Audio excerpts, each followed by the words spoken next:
Indian cricket team का अपने घर पर टेस्ट मैच जीतना बिल्कुल इम्पॉसिबल सा हो गया है। इंडिया जो सीरीज हार चुकी है उसका इस वीडियो में पर्दाफाश करेंगे। इंडियन क्रिकेट टीम एक साल में 2 बार कैसे व्हाइट वॉश हो गई, क्या हम यहाँ कुछ बेहतर कर सकते थे? आपके मन में एक बात आ रहा होगा, शुभमन गिल नहीं खेले इसलिए हम मैच हार गए, अगर खेलते तो फिर भी यही हाल होता। यह बताओ कि हम सच में क्यों हारे? क्योंकि अगर हमारे पास शुभमन गिल नहीं थे तो साउथ अफ्रीका की तरफ से रबाडा भी नहीं खेले, बिना रबाडा के क्लीन स्वीप करके चले गए वो लोग हमें। तो 3 सेशन इस टेस्ट सीरीज से हमको क्या सीखने चाहिए? सबसे पहले तो एक ही हमारी टीम में अब कोई खिलाड़ी ऐसा है ही नहीं जो स्पिन गेंदबाज खेल सके। गौतम गंभीर ने कोलकाता टेस्ट में स्पिन विकेट की डिमांड तो करी, कोई दिक्कत नहीं। दिक्कत ये है कि हमारे पास स्पिन खेलने वाला कोई बल्लेबाज टीम में मौजूद ही नहीं है। क्यों नहीं थे इसकी वजह भी सुन लो, क्योंकि हम अपनी टेस्ट क्रिकेट का सिलेक्शन भी अब IPL के आधार पर करने लगे। क्या आपको पता है इस साल रणजी ट्रॉफी में हाईएस्ट स्कोरर कौन है? मैं बताता हूँ, अरमान जाफर। शायद आपने नाम भी ना सुना हो, लेकिन मैं आपको इंट्रोड्यूस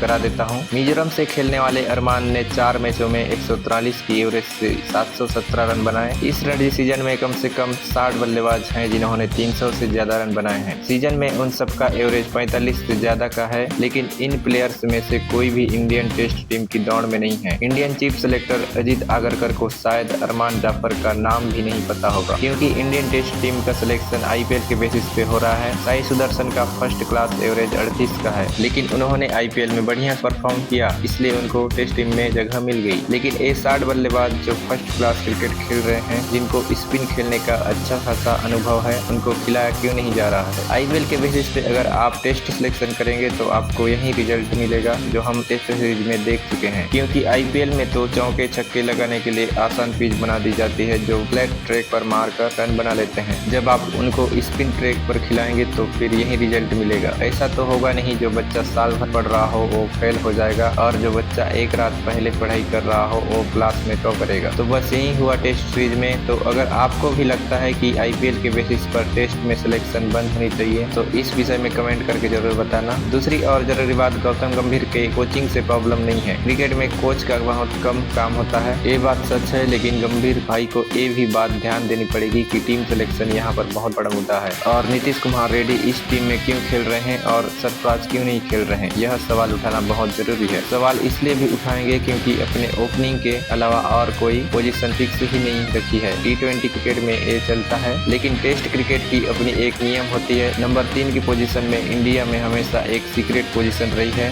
जहां पर हमें याद है कि राहुल द्रविड़ खेले, चेतेश्वर पुजारा खेले। जब से आप आए हो यही पोजीशन एक्सपेरिमेंट का अखाड़ा बन गई है। पिछली बार इस नंबर पर वाशिंगटन सुंदर आए, अब की बार साई सुदर्शन आ गए। तो कोई अगर यह पॉइंट आउट कर रहा है तो उसका जवाब दीजिए। खराब प्रदर्शन को यह कहकर मत टालिए कि मेरे अंडर टीम ने एशिया कप जीता। आप तो कहते थे कि एक ने भी वर्ल्ड कप नहीं जिताया। अब जब प्रदर्शन खराब हो रहा है तो आप कह रहे हो कि मेरे अंडर में इंडिया टीम चैंपियन ट्रॉफी और एशिया कप जीत रही है। बताओ, हिपोक्रेसी की भी एक सीमा होती है। तीसरा और सबसे जरूरी लेसन है कि इंडियन क्रिकेट फैंस के लिए साउथ अफ्रीका के कोच जो हैं, उनसे चौथे दिन का खेल खत्म होने के बाद यह पूछा गया कि आपने पहले डिक्लेरेशन क्यों नहीं करी। उन्होंने कहा, we wanted India to really grow well. अब एक ग्रो वेल शब्द पर विवाद चढ़ा हुआ है, क्योंकि इसका पहली बार इस्तेमाल एक इंग्लैंड के कप्तान ने आज से 50 साल पहले किया था, वेस्टइंडीज के खिलाफ। और इसको जनरली प्रेशर शब्द माना गया है, क्योंकि इंग्लैंड के व्हाइट कप्तान यह चाहते कि वेस्टइंडीज की ब्लैक टीम उनके सामने गिड़गिड़ाए। इस वजह से यह शब्द खराब माना जाता है। और यह बात जब साउथ अफ्रीका के कोच ने बोल दी तो इंडियन क्रिकेट फैंस भी भड़क गए कि हमको ये कैसे बोला, ये तो रेसिस्ट शब्द है। अनिल कुंबले ने भी